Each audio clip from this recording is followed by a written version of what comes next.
Hi hello welcome to Shri Vidya's kitchen. Egg masala curry new taste అండి. ఒకసారి try చేసి చూడండి. చాలా అంటే చాలా బాగుంటుంది. అండ్ ఇది సంగటిలోకి, రైస్లోకి, చపాతీ, పొరోటా ఇలా దేంట్లోకైనా సరే చాలా అంటే చాలా బాగుంటుంది. ఒకసారి ట్రై చేయండి. అండ్ ఈ రెసిపీని ఎలా తయారు చేయాలో చూద్దాం రండి. 8 ఉడికించుకున్న ఎగ్స్, చిన్న ఆనియన్స్ 10 లేదా 12 తీసుకోవాలి. అలాగే వెండిమిర్చి, జీడిపప్పు 10 వెండిమిర్చి, జీడిపప్పు ఒక 30 గ్రాములు, ఒక హాఫ్ అన్ అవర్ పాటు నానబెట్టేసుకొని మెత్తని పేస్ట్గా చేసుకోవాలి.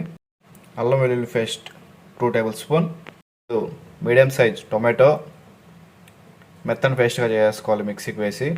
మిరప్పొడి 1 టేబుల్ స్పూన్, ధనియాల పొడి 1 టేబుల్ స్పూన్, పసుపు పొడి 1/4 table spoon, garam masala 1/4 table spoon, యాలకులు ఒక 3.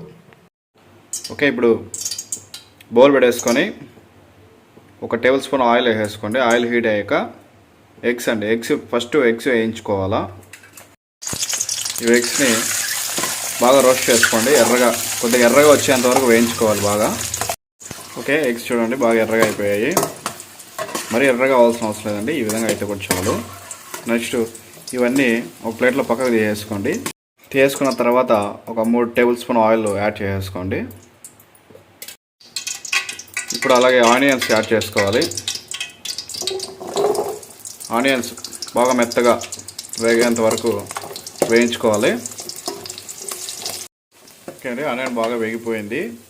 ఇప్పుడు వచ్చి అల్లం వెల్లుల్లి పేస్ట్ యాడ్ చేసుకుందాము. వెల్లుల్లి పేస్ట్ యాడ్ చేసుకొని బాగా వేయించుకోవాలి పచ్చి వాసన పోయేంత వరకు. అలాగే కింద మాడకుండా కూడా చూసేసుకోండి. ఓకే, అల్లం వెల్లుల్లి పేస్ట్ కూడా బాగా వేగిందండి. ఇప్పుడు టొమాటో పేస్ట్ యాడ్ చేసుకొని బాగా వేయించేసుకోవాలా. టొమాటో పేస్ట్ని బాగా వేయించుకోవాలండి, పచ్చి వాసన పోయేంత వరకు వేయించేయాలి టొమాటోని. టొమాటో కూడా బాగా మగ్గిపోయింది. ఆయిల్ అనేది పైకి తేలుతుంది చూడండి, ఈ విధంగా ఆయిల్ పైకి తేలాలి. ఇప్పుడు మనము కాజు పేస్ట్ యాడ్ చేసుకుందాం. ఇప్పుడు సేమ్ ప్రాసెస్ అండి ఇది కూడా. అలాగే వేయించేసుకోండి, పచ్చివాసన పోయేంత వరకు బాగా వేయించేసేసేయండి. కాజు పేస్ట్తో పాటు కరివేపాకు కూడా యాడ్ చేసుకోండి. ఇప్పుడే సాల్ట్ కూడా యాడ్ చేసేసుకోండి.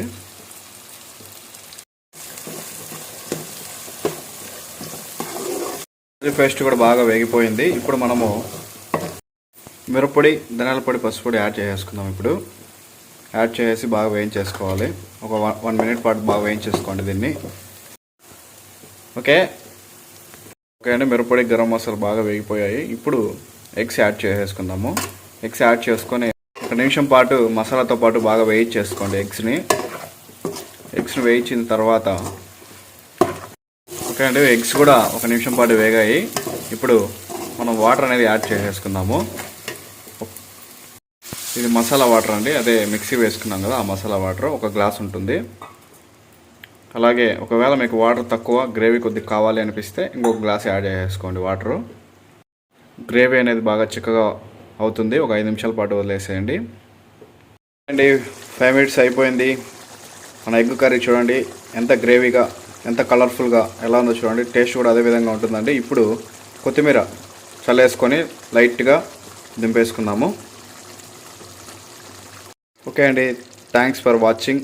అండ్ ప్లీజ్ సబ్స్క్రైబ్ చేయడం మర్చిపోవద్దండి. వీడియోస్ అయితే చూస్తున్నారు కానీ సబ్స్క్రైబ్ చేసుకోవడం లేదు. మీరు సబ్స్క్రైబ్ చేయడం వల్ల ఇలాంటి వీడియోస్ ఎన్నో చేయగలము. ప్లీజ్ అండి, subscribe to my channel Shri Vidya's kitchen.